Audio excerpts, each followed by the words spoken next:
Alléluia. Le Seigneur vous bénisse ce soir. Merci pour la présence de tout un chacun. Amen.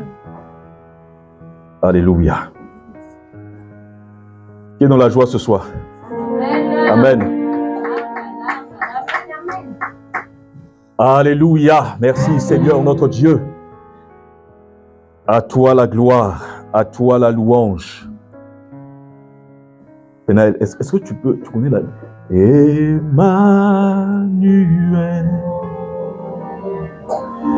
Emmanuel.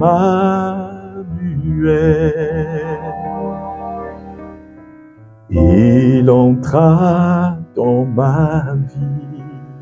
Non, tu ne connais pas. Père, nous bénissons ton nom ce soir et nous te rendons toute la gloire. Merci, Seigneur, pour ta présence au milieu de nous. Merci pour, Seigneur, ta puissance. Oh, Barabashenderemai. Seigneur, merci pour ta grâce, Seigneur, ce soir. Et merci pour ta visitation. Seigneur, tu visites chacun de nous ce soir et tu nous remplis de ta présence. Tu nous fais grâce, Seigneur. Merci pour ton onction, Seigneur, sur la vie de tout un chacun. Merci pour ton onction dans ce lieu. Tu es Dieu et tu règnes à jamais. Et aucun autre Dieu n'est comparable à toi. Si tu connais ce chant. Emmanuel.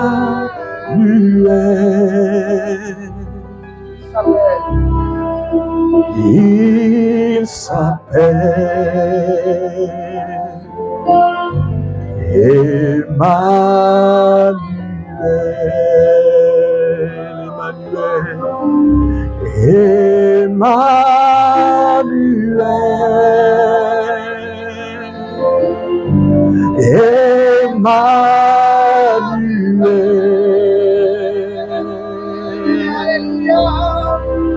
Il s'appelle Emmanuel. Encore une dernière fois, Emmanuel. Emmanuel.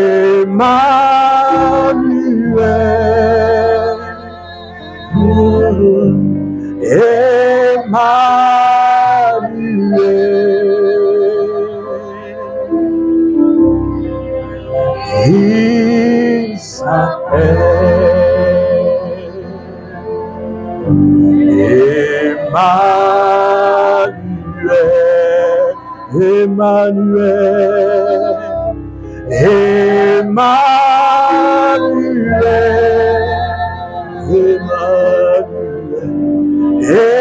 Emmanuel.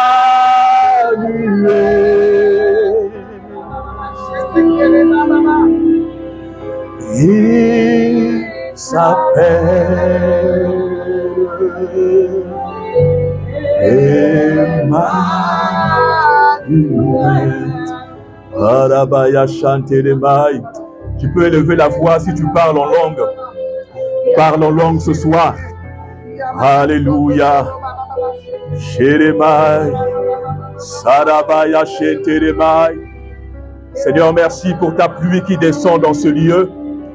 Et merci, Seigneur, pour ta puissance qui se déploie, Seigneur, dans la vie de tout un chacun. Merci, Seigneur, pour les liens que tu brises.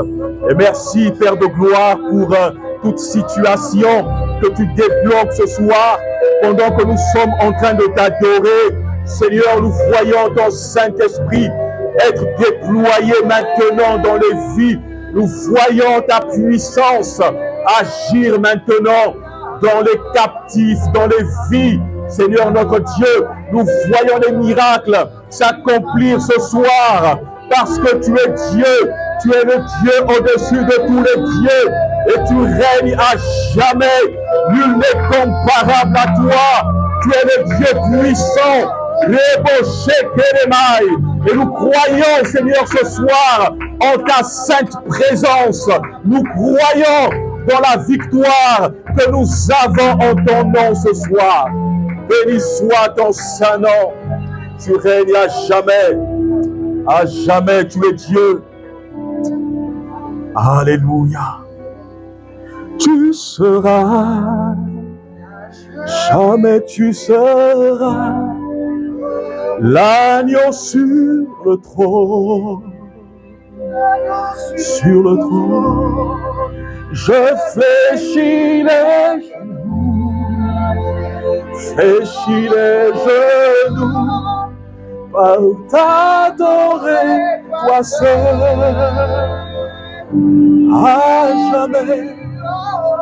à jamais tu seras, jamais tu seras.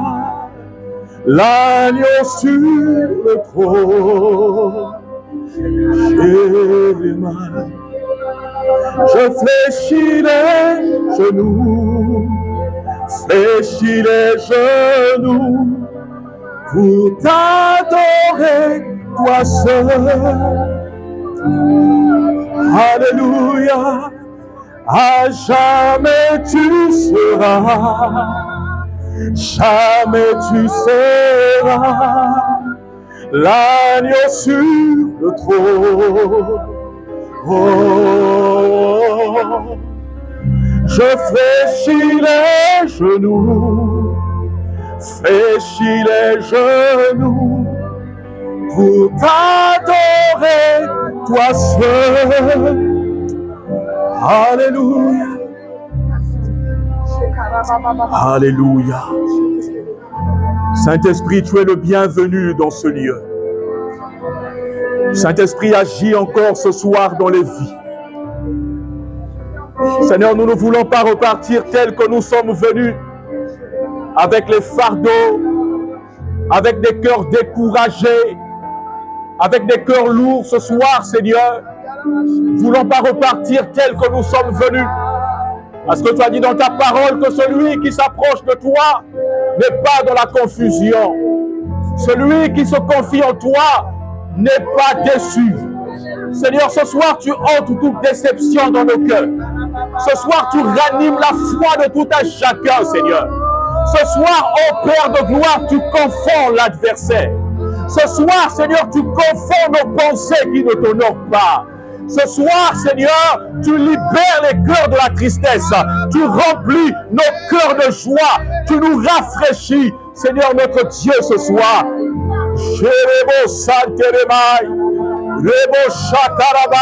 Seigneur, tu as dit, venez à moi, vous tous qui êtes chargés et fatigués, je vous donnerai du repos. Seigneur, ce soir, nous te déposons nos fardeaux, nous te déposons nos soucis, nous te déposons nos inquiétudes ce soir, Seigneur notre Dieu.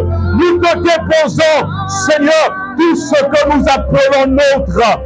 Seigneur, prends toutes choses. Prends les fardeaux ce soir. Prends les soucis ce soir, Seigneur notre Dieu. Prends les inquiétudes ce soir. Prends les inquiétudes. Libère nos cœurs, Seigneur notre Dieu, ce soir. Que chacun trouve la solution en Jésus. Seigneur, tu es notre solution. Tu es notre paix. Tu es vivant et tu règnes à jamais. Tu es le Dieu des miracles. Tu es le Dieu qui guérit. Tu es le Dieu qui restaure. Sharabaya seterebos. Rema shekere mama mamai. Rebo sante kerebai. Béni soit ton nom. Merci Seigneur. Béni soit ton nom. Père, je prie qu'au travers de cette parole, Seigneur, que nous soyons encore instruits, que nous soyons encore libérés ce soir par ta parole. Que toute la gloire te revienne. Au nom de Jésus. Alléluia. On peut acclamer très fort pour le Seigneur. Alléluia. Béni soit ton nom, Seigneur notre Dieu. Tu règnes à jamais, tu es Dieu. Alléluia. Merci Seigneur. Que le Seigneur vous bénisse. Amen. Alléluia. Qui est dans la joie ce soir? Est-ce que la présence de Dieu te fait du bien? Amen. Notre Dieu est fidèle et il règne à jamais. Celui qui se confie en lui n'est pas déçu. Amen. Alléluia. Alors, nous avions commencé avec notre thème le dimanche dernier, les clés de l'exaucement des prières. Et nous avons vu que il était important de savoir comment s'approcher de Dieu parce que Dieu, il est roi. Amen. Et vous savez, les autorités de la terre exercent, pour ceux qui sont bons, hein, exercent leur autorité à l'image de Dieu. Amen. Et la Bible nous dit que toute autorité vient de Dieu. Donc, ce que nous faisons sur la terre est inspiré du monde spirituel. OK? Donc, lorsque nous voyons... une fois, j'ai été impressionné, je suis allé au château de Versailles.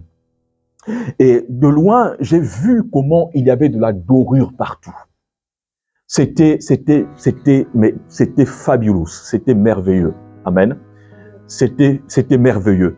Et je me suis mis à méditer, j'ai dit, mais finalement, ce roi-là, il était inspiré pour faire tout ce qu'il a fait là, son château, il était inspiré.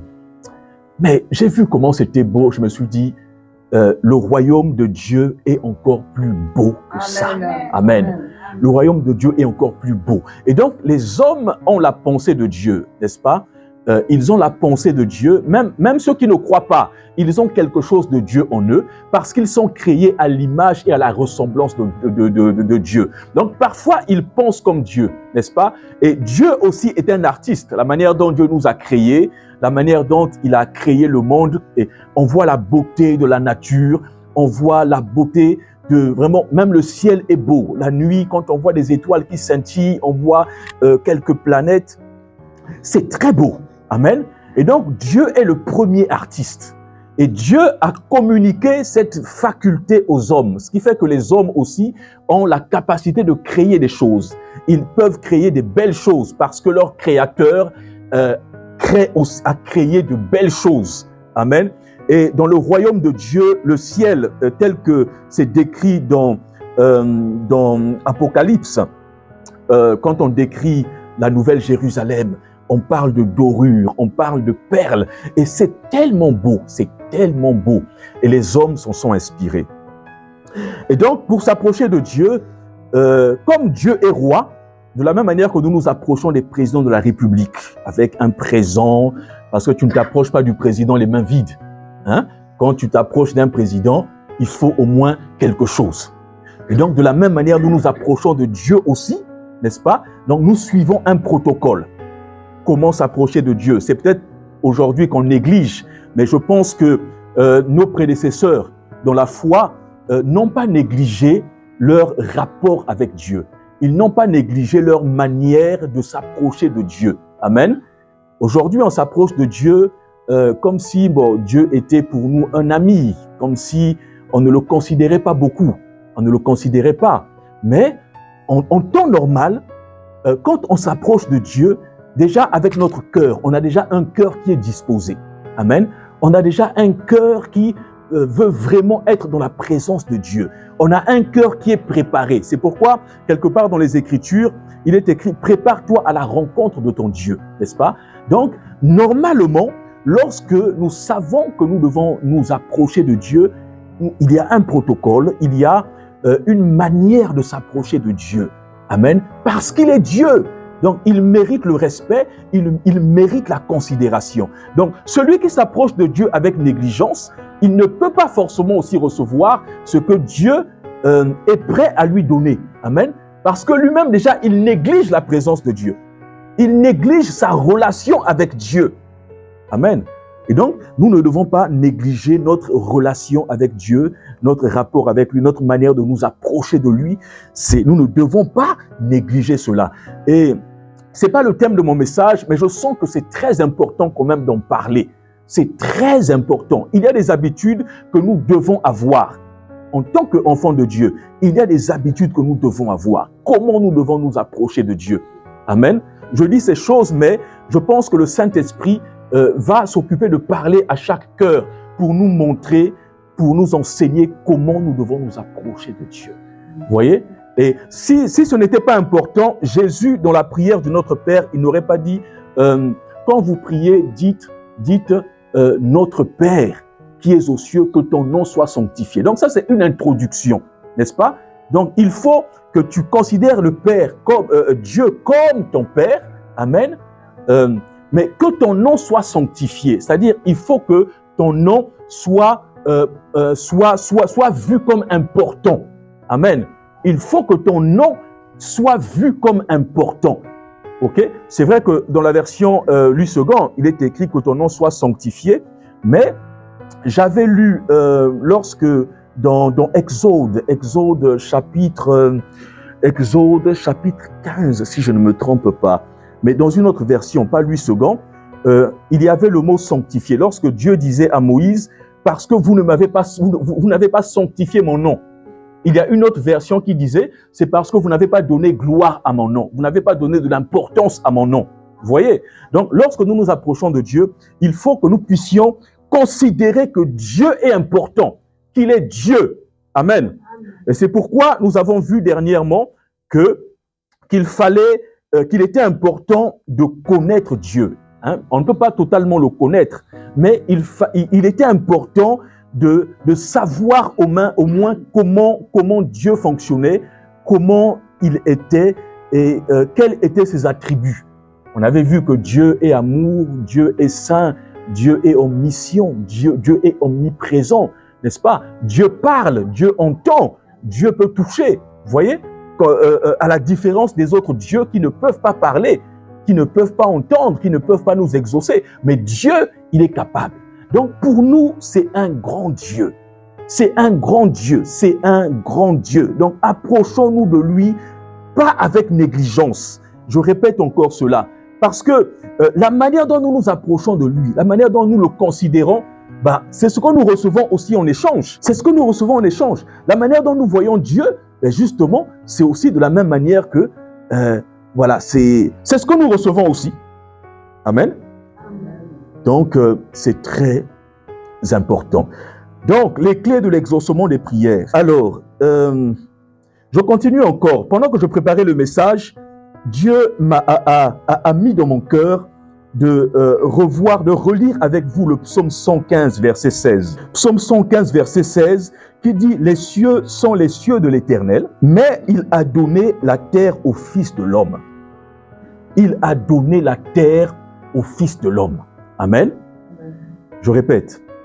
Les cieux, psaume 115, verset 16. Psaume 115, verset 16. Les cieux sont les cieux de l'Éternel. Psaume 115, verset 16. Les cieux sont les cieux de l'Éternel, mais il a donné la terre au Fils de l'homme. Amen. C'est parce qu'on a un peu tardé, mais j'avais à cœur que nous puissions prier, parce que au travers de ce passage, nous voyons que Dieu nous a donné la terre. Amen. Donc, c'est nous qui dominons sur la terre. C'est nous qui gérons la terre. C'est nous qui avons le pouvoir sur la terre, n'est-ce pas? Et donc, ce que je voulais qu'on fasse ce soir, c'est que nous puissions prier et commander à la terre. Amen. Parce que la terre doit nous obéir. La terre a des oreilles. La terre a une bouche. Amen. C'est juste une figure, puisque cette terre-là, elle avait ouvert la bouche pour expirer les gens de Corée, n'est-ce pas? Cette même terre-là, elle avait ouvert la bouche pour aspirer le sang d'Abel. Amen. Pour aspirer le sang d'Abel. Donc cette terre aussi, elle peut crier. Cette terre, elle entend. Vous savez, nos aïeuls, c'est-à-dire les anciens, on a tous grandi en Afrique, n'est-ce pas? Nous voyons qu'il y a des gens qui peuvent ordonner à ce qu'il ne pleuve pas. Amen. C'est des gens qui ont compris. C'est une faculté que nous pouvons avoir. Mais le problème, c'est que on a le doute. En fait, on ne sait pas certaines choses. On ne sait pas. Il y a des gens, des vieux au village, qui peuvent parler à la terre. Et quand ils vont parler à la terre, s'il y a un arbre là, les fruits ne sortiront pas. Il peut parler à la terre et puis bloquer la vie de quelqu'un, n'est-ce pas? Amen. Ce sont des choses qui sont dans la Bible, vous voyez? Donc, Dieu a donné, malheureusement, les enfants de Dieu n'en profitent pas. Ils n'en profitent pas. Ils ne profitent pas des bénédictions, ils ne profitent pas du pouvoir que Dieu leur a donné. Amen. Les vieux peuvent déclarer, quelque chose se produit. Il parle, il fait quelque chose, la pluie est fermée, il ne pleut pas. Mais Élie aussi a parlé, il a fermé la pluie, il n'a pas plu, il n'a pas plu. Élie a parlé. Amen. Amen. Donc, Dieu nous a donné la terre. Et c'est pourquoi nous pouvons aussi déclarer, s'il y a des situations qui sont bloquées, par exemple, parler à la terre. Je suis sur la terre de la France. D'abord, le Seigneur dit à Josué, tout lieu que foulera la plante de ton pied, je te le donne en héritage. Tout lieu que foulera la plante de ton pied, je te donne en héritage. C'est-à-dire que toute terre que tu vas fouler, cette terre-là, elle t'appartient. Amen. Et ça n'a pas tardé. On voit comment, comment Israël a pris possession des terres. Israël a pris possession des terres. Parce que Dieu leur avait dit, cette terre-là, je te donne en héritage. Amen. Et donc, en temps normal, la terre sur laquelle nous sommes là, pour nous, c'est un héritage. Pour nous, c'est un héritage. Donc, s'il y a des situations qui sont bloquées, on peut commander à la terre. Seigneur, sur terre. D'ailleurs, c'est ma prière ce soir. Père, je prie ce soir que cette terre que nous avons foulée, Seigneur, que les situations soient débloquées au nom de Jésus-Christ de Nazareth. Que les problèmes qui sont bloqués soient débloqués au nom de Jésus-Christ de Nazareth. Tu as dit dans ta parole, tout lieu que foulera la plante de ton pied. Seigneur, cette parole, tu l'as dite à Josué, mais c'est aussi ma parole ce soir. C'est ma parole pour mon frère, c'est ma parole pour ma sœur. Que les situations soient débloquées, que les situations soient débloquées, que nous puissions prospérer dans cette nation, que le travail soit pourvu au nom de Jésus, que les activités prospèrent, que nous soyons bénis, que nous puissions manger les meilleurs fruits de cette nation, sur cette parole que tu as déclarée, parce que tu nous as donné autorité sur la terre. Je parle à la terre de la France, que cette terre libère les bénédictions qui sont les nôtres, que cette terre nous obéisse, que tout ce que nous allons demander dans cette nation nous soit accordé. Au nom de Jésus-Christ de Nazareth, la France nous appartient. La France nous appartient. Au nom de Jésus-Christ de Nazareth. Alléluia. Béni soit le nom du Seigneur. Alors, ce soir, nous allons continuer. Je dis, même si je ne termine pas, c'est pas grave. Au moins, on reçoit quelque chose. Alors, on avait dit premièrement qu'il était important de connaître Dieu. Amen. Il était important de connaître Dieu et nous avons vu les attributs de Dieu. Donc, premier point, prier sincèrement le Dieu véritable. Amen. Ensuite, je ne vais pas revenir dessus, nous avons vu, ce que Jésus dit de Dieu. Amen. Nous avons vu les attributs de Dieu. Et là, nous allons voir un deuxième point, c'est croire en Dieu. Amen. Amen. Croire en Dieu. Alors, il y a un passage dans Hébreu, on va le lire, Hébreu chapitre 6, si je ne me trompe pas. Hébreu chapitre 11, verset 6. Je ne l'ai pas affiché ici, cherchez dans vos Bibles. Hébreu chapitre 11, verset 6. Or, sans la foi, il est impossible de lui être agréable, car il faut que celui qui s'approche de Dieu croit que Dieu existe. Il faut que celui qui s'approche de Dieu croit que Dieu existe et qu'il est le rémunérateur de ceux qui le cherchent. C'est-à-dire que croire que Dieu existe et croire que Dieu est capable de rémunérer, amen, celui, ou bien de répondre à celui qui le cherche. Amen. Donc, deux choses importantes. Donc, il faut croire en Dieu. Il faut croire que Dieu est capable de faire un miracle. Croire que Dieu est capable de nous exaucer. Amen.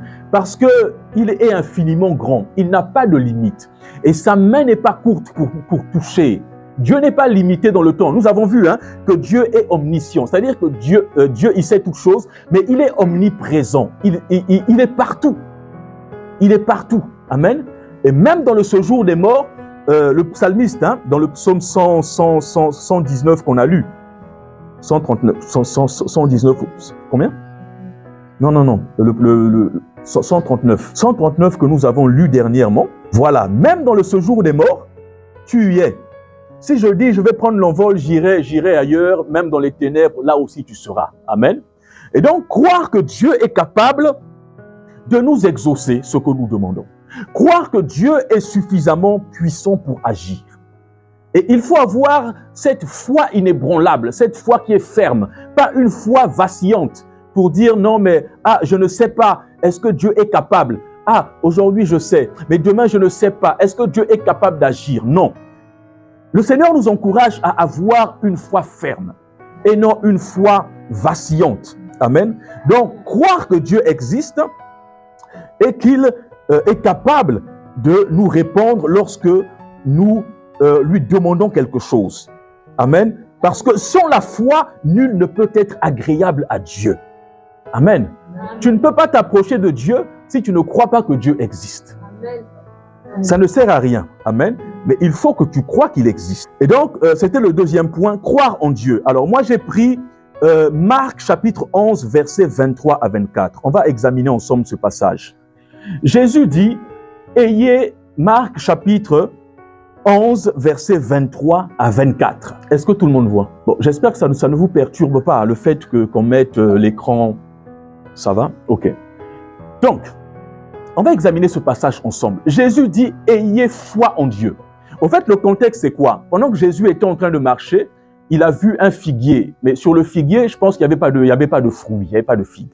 Et il a maudit le figuier. Amen. Le lendemain, quand les disciples sont passés, ils ont vu que le figuier avait séché. Et donc, Pierre était étonné, il dit, mais Seigneur, hier, tu avais maudit ce figuier-là, mais regarde ce qu'il est devenu. Maintenant, en réponse, Jésus va répondre, il dira, ayez foi en Dieu. Donc, croyez en Dieu. Amen.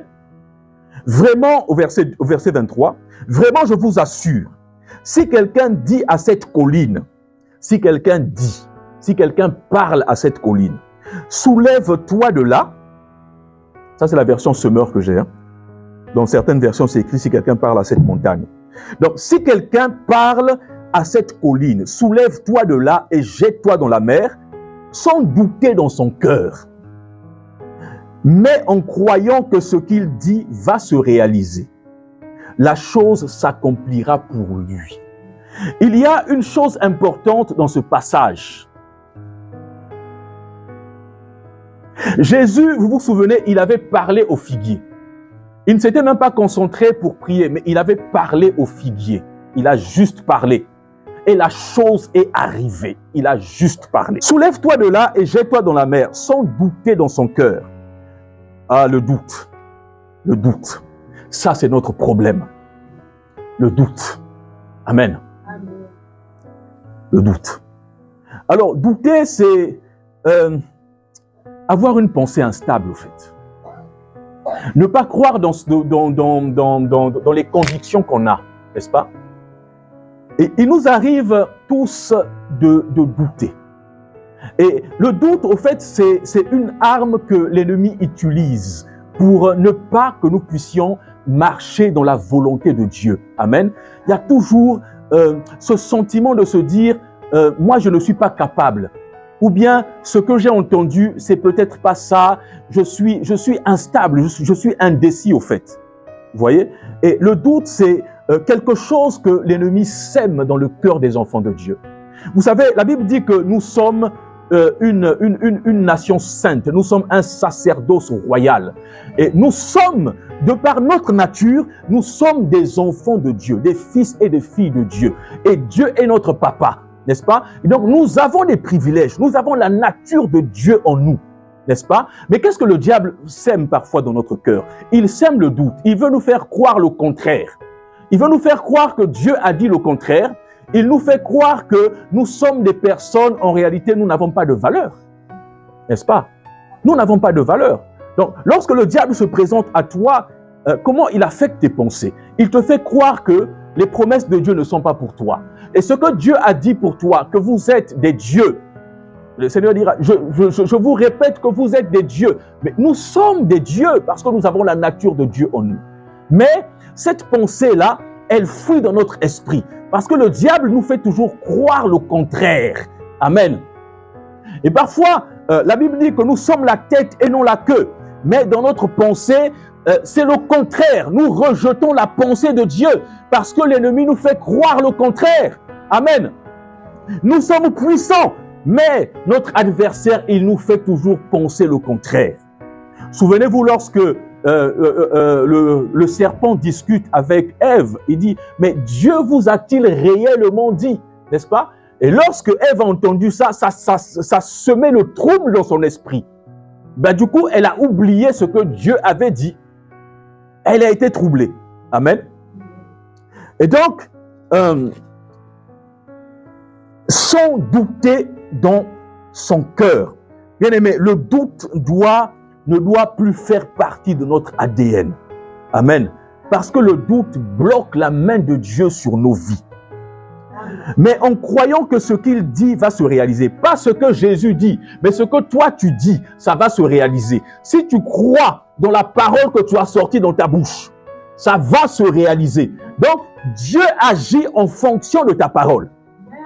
Vous voyez? Dieu agit, Dieu fonctionne en fonction même de ta pensée. N'est-ce pas? De ta pensée, de la foi que tu as. Il te sera fait selon ta foi. N'est-ce pas?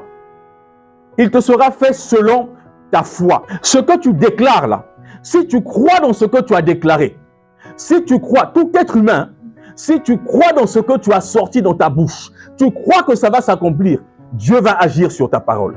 Parce que à tes résolutions répondra le succès. N'est-ce pas? Donc, parfois, on a tendance à croire que toute la responsabilité, ou bien il n'y a que Dieu qui a sa part à faire. Mais nous avons notre part à faire, bien-aimés. Nous avons notre part à faire. Donc, mais en croyant que ce qu'il dit, toute personne, hein, en croyant que ce qu'il dit va se réaliser. Est-ce que lorsque tu as prié, tu as cru que ce que tu as dit là va se réaliser? Est-ce que tu as cru dans ta propre parole? Vous voyez?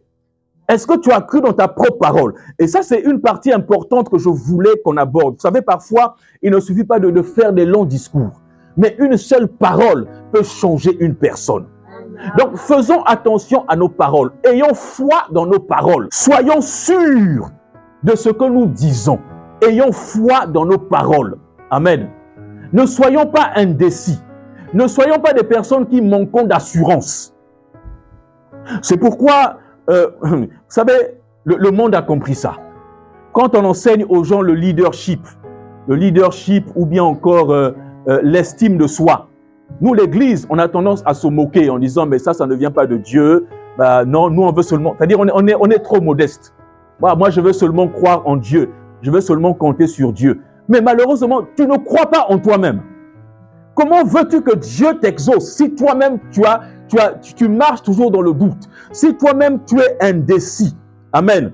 On va lire Jacques chapitre 1 verset 6. Jacques chapitre 1 verset 6. Jacques chapitre 1 verset 6. Si quelqu'un a trouvé, la personne peut lire. Jacques chapitre 1 verset 6. Je lis la parole de Dieu. Si quelqu'un d'entre vous manque de sagesse, qu'il la demande à Dieu, qui donne à tous simplement et sans reproche, et elle lui sera donnée. Mais qu'il la demande avec foi, sans douter. Car celui qui doute est semblable au flot de la mer, agité par le vent et poussé de côté et d'autre. Qu'un tel homme ne s'imagine pas qu'il recevra quelque chose du Seigneur. Jacques est un peu insolent parfois, quoi. Qu'un tel homme-là, qu'il ne s'imagine pas, qu'il ne s'imagine même pas un instant, qu'il recevra quelque chose du Seigneur. C'est un homme irrésolu, inconstant dans toutes ses voies. Voici ce que certaines personnes sont. Voici ce que nombreuses personnes sont, même les chrétiens. Des personnes irrésolues, des personnes qui manquent d'assurance, des personnes qui n'ont pas confiance en eux. Bien aimé, je me prêche aussi à moi-même. Cette parole, c'est aussi pour moi. Amen. Des personnes qui manquent d'assurance. Amen.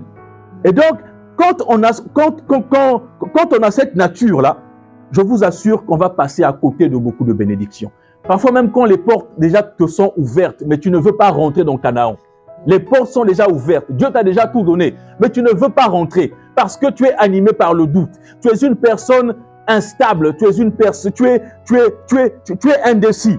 Hein? Tu ne sais pas où aller. Soit tu vas à gauche ou bien tu vas à droite. Tu ne crois pas en toi. Tu ne crois pas dans ta propre parole. C'est ce que le Seigneur dit ici. Donc, une personne qui croit en sa parole, qui croit que ce qu'il a dit là va s'accomplir, ça va s'accomplir. S'il ne doute pas, ça va s'accomplir. Bien aimé, travaillons sur notre foi, travaillons sur notre nature, travaillons sur notre nature. Hein? Soyons des personnes qui ne manifestons pas le doute dans notre vie. Soyons sereins, soyons très sûrs de nous. Amen. Ce qu'il dit va se réaliser. La chose s'accomplira pour lui. On n'a pas dit que Dieu va accomplir. Hein. On a dit, ce que tu as dit là, c'est ce qui va t'arriver. C'est comme ça. C'est une loi. Parce que Dieu nous a rendus puissants. Ce que tu as dit, c'est ce qui va arriver. Genèse chapitre 1, au verset 1. Au commencement était la parole. N'est-ce pas? Et lorsque Dieu a parlé, les choses se sont passées comme Dieu a dit. Voici un exemple. Les choses se sont passées comme Dieu a dit. Donc, mais en croyant que ce qu'il dit va se réaliser, la chose s'accomplira pour lui. C'est pourquoi je vous déclare tout ce que vous demanderez dans vos prières, tout ce que vous demanderez dans vos prières, croyez que vous l'avez reçu et cela vous sera accordé. Croyez que vous l'avez reçu et cela vous sera accordé. Maintenant, notre ennemi, là, c'est le doute seulement. Ah! Non, bien aimé, que Dieu nous aide. Amen. Ça, c'est un problème. Je pense qu'il faudrait qu'on prie beaucoup contre le doute. Qu'on prie beaucoup contre le doute. Amen. Qu'on jeûne même, que Dieu brise cette nature de doute.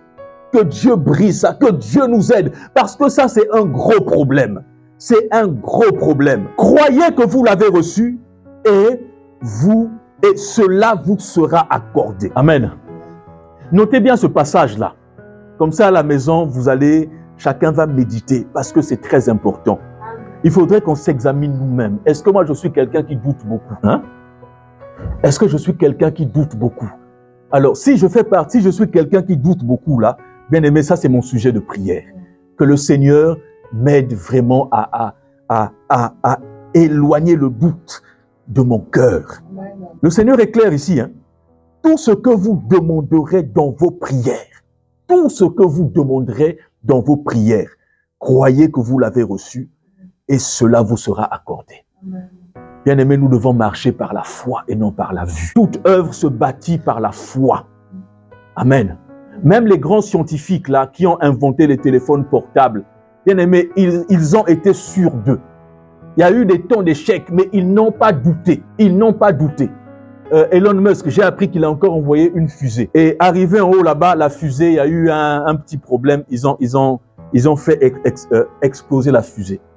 Mais vous le connaissez, il ne va pas s'arrêter là. Il a déjà préparé un plan B. Amen. Donc, il est déterminé. Il est déterminé à atteindre son objectif. Vous voyez, il y a encore d'autres scientifiques qui travaillent sur des projets qui ont aujourd'hui déjà 30 ans. Ils n'ont pas encore vu l'issue.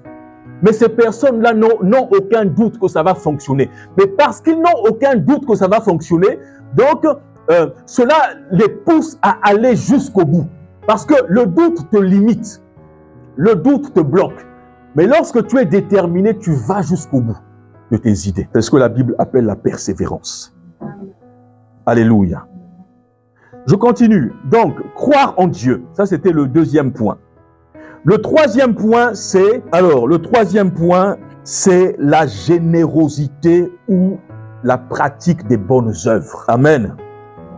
Donc, je rappelle que nous sommes toujours en train de voir les clés de l'exaucement des prières. Vous serez d'accord avec moi que les personnes généreuses, là, ce sont des personnes qui sont bénies. Et Dieu les écoute beaucoup. Amen. Ouais, Dieu les écoute beaucoup. C'est pourquoi Paul dira, ne vous lassez pas de faire du bien, car vous récolterez au temps convenable. Donc, la générosité. Et nous allons voir dans Actes des Apôtres, chapitre 10, verset 31. Est-ce que quelqu'un peut lire pour moi, s'il vous plaît? Actes des Apôtres, chapitre 10, verset 31. Où tu commences à partir du verset 30. À partir du verset 30. Corneille dit, il y a 4 jours, à cette heure-ci, je priais dans ma maison à la 9e heure. Et voici un homme vêtu d'un habit éclatant se présenta devant moi et dit, Corneille, ta prière a été exaucée et Dieu s'est souvenu de tes aumônes. Ta prière a été exaucée et Dieu s'est souvenu de tes aumônes. Amen. On va lire Actes des Apôtres, chapitre 9, verset 36. Juste à côté. Acte 9, 36.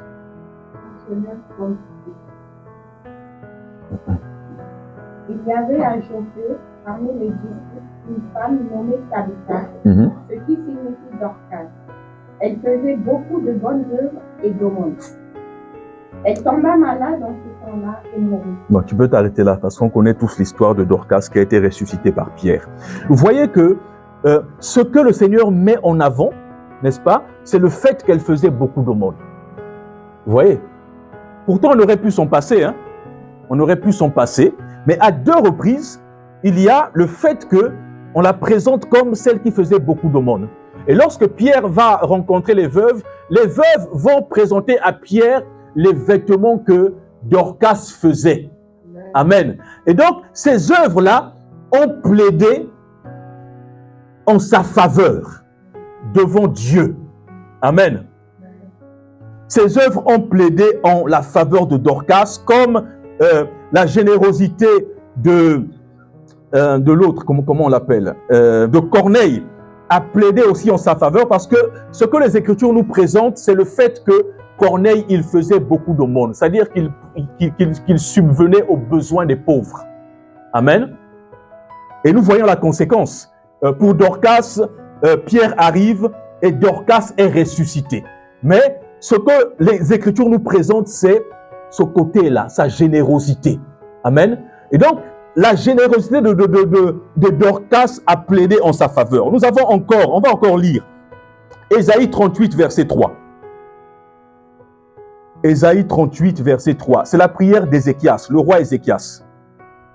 Lorsque Ésaïe vient lui annoncer « Prépare tes enfants parce que tu vas mourir bientôt ». Mais Ézéchias, il va s'approcher de Dieu. Qu'est-ce qu'il va présenter à Dieu?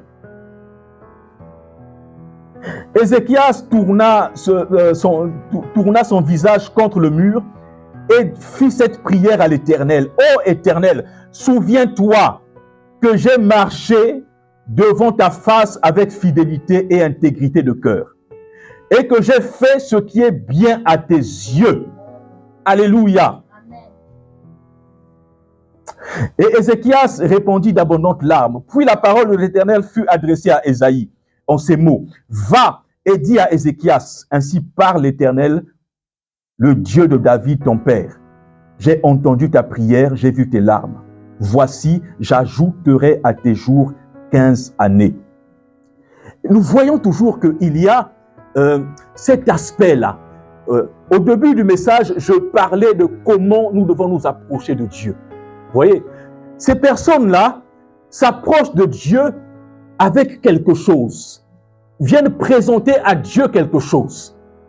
Et je voudrais nous poser la question, lorsque nous nous approchons de Dieu, qu'est-ce que nous pouvons présenter à Dieu?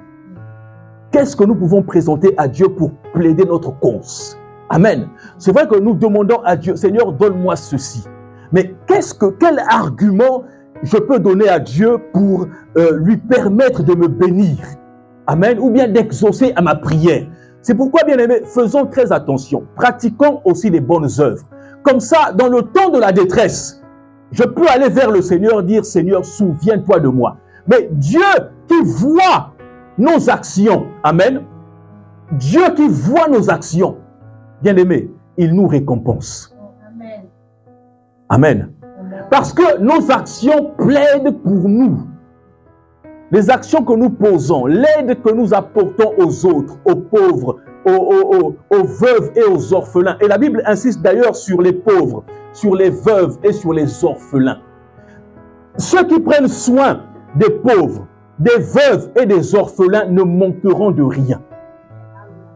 Parce que Dieu lui-même, il va pourvoir à leurs besoins. Et donc, nos actions sont comme les coupes, amen, que nous présentons à Dieu pendant nos temps de prière. Pour que Dieu se souvienne aussi de nous, que Dieu se souvienne de nos actions. Alléluia. Il faut que Dieu ait une raison pour nous bénir. Il faut qu'il ait une raison pour exaucer nos prières. Amen. Il faut qu'il ait une raison. Et d'ailleurs, Jacques dira, vous ne recevez pas parce que vous demandez mal, mais vous demandez pour satisfaire vos propres besoins, n'est-ce pas? Et donc, parfois, on est égoïste, on ne pense qu'à nous-mêmes. Amen. On est égoïste, on est retranché sur nous-mêmes, mais on ne pense pas à faire du bien aux autres. Et c'est le bien que nous faisons aux autres là que Dieu prend pour nous exaucer, pour nous bénir aussi à notre tour. Donc, d'où l'importance d'être des personnes généreuses. Alléluia.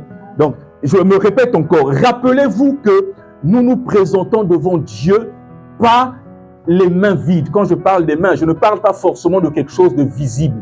Amen. Nous nous présentons devant Dieu avec quelque chose qui peut permettre à Dieu de nous exaucer. Lorsque nous crions à lui, amen, Dieu se souvient. Hein, il a dit comment on l'appelle là, à Corneille, Dieu s'est souvenu de tes aumônes. Tu as prié, il a entendu ta prière. Mais en plus de cela, il s'est rappelé de ce que tu avais fait. Amen. Et la conséquence est que Dieu a exaucé la prière de Corneille. Amen. Dorcas, pareil, on rappelle, ah Seigneur notre Dieu, voici ce qu'elle a fait pour nous. Voici les vêtements qu'elle a fait. Dorcas était généreuse. Elle prenait soin des veuves. Elle prenait soin des veuves. Mais lorsqu'elle s'est retrouvée dans la détresse, bon, elle était morte, n'est-ce pas? Mais lorsqu'elle s'est retrouvée dans la mort, le Seigneur s'est souvenu d'elle. Bien-aimés, ne nous lassons pas de faire du bien autour de nous. Ne nous lassons pas de soutenir. Normalement, l'Église doit avoir pour mission première de soutenir les pauvres, les veuves, les orphelins. Veillons à ce que les démunis dans l'Église ne manquent de rien, s'il vous plaît. Veillons à cela. Moi, je vois des gens se presser peut-être pour construire des temples, pour construire des grands édifices, pour être vus. Mais pendant ce temps dans les églises, il y a des personnes qui manquent de tout. Il y a des gens qui ne peuvent pas payer leur loyer. Bien-aimé, Jacques a dit, la vraie religion, la religion pure et sans tache, consiste à prendre soin des veuves, des orphelins. C'est ça la vraie religion, bien-aimé. C'est ça la vraie religion. Que Dieu entende notre prière ce soir. Parce que nous voulons être une prière qui veille sur les bien-aimés. Lorsque tu as un qui manque de quelque chose, bien-aimé, tu viens, tu pourvois à son besoin. C'est ça l'Église. C'est ça la vraie religion, bien-aimé. L'Église, ce n'est pas les jeux de lumière. Ce n'est pas tout ce qu'on nous met pour se dire que nous avons un nom. Ah, souvenez-vous de Babylone. Ils se sont réunis, c'est Babylone, la tour de Babel. Ils se sont réunis parce qu'ils voulaient se faire un nom. Bien-aimés, ils voulaient se faire un nom. Ne soyons pas de ceux qui veulent se faire un nom. Mais prenons soin des personnes qui manquent de tout dans l'Église. Veillez sur ça. Alléluia. Maman Gladys, veille sur ça. Soyez parmi ceux qui surveillent les gens. Ah, est-ce que tu as mangé? Est-ce que tu as bu quelque chose? Est-ce que tu as de quoi t'habiller? Est-ce que tu as de quoi payer ton transport? Soyons cette Église qui veille sur les besoins des autres. C'est ça la vraie religion. Bien-aimé, j'insiste encore dessus. C'est ça. Vous savez, parfois j'ai honte. Quand on vient, on chante, on prie. Mais lorsque Dieu voit nos cœurs, bien-aimé, il voit de l'hypocrisie. Il voit de l'hypocrisie parce que tu es incapable de prendre soin de ton bien-aimé qui est là. Tu es incapable de prendre soin du pauvre. Je suis aussi dans le cas. C'est aussi mon combat, bien-aimé. Je veux redevenir généreux. Même s'il y a des charges à payer, il y a des factures à payer. Ah, c'est ce que Dieu veut de nous. C'est ce que Dieu veut de nous. Alléluia. J'ouvre juste une parenthèse. Maintenant, dans notre générosité, il faut faire preuve de discernement. Hein? Le Seigneur a dit, prenez soin des pauvres, des veuves, des orphelins. Mais parfois, quand on va devant... moi j'ai été choqué. Hein. Je suis allé à Action vers chez moi. Mais j'ai vu un jeune Africain, costaud, bien en forme. Il est devant Action, il fait la manche. Ah, bien-aimé. Non, c'est là où il faut discerner. Parce que lui, il est en bonne santé. Et la France est un pays qui te donne des opportunités. Il peut aller travailler. Il peut aller travailler. Lorsque Pierre et Jean allaient au temple et qu'ils ont vu cet homme, ce boiteux-là, ils ne lui ont pas forcément donné de l'argent, hein, mais ils ont dit ce que j'ai, je te le donne.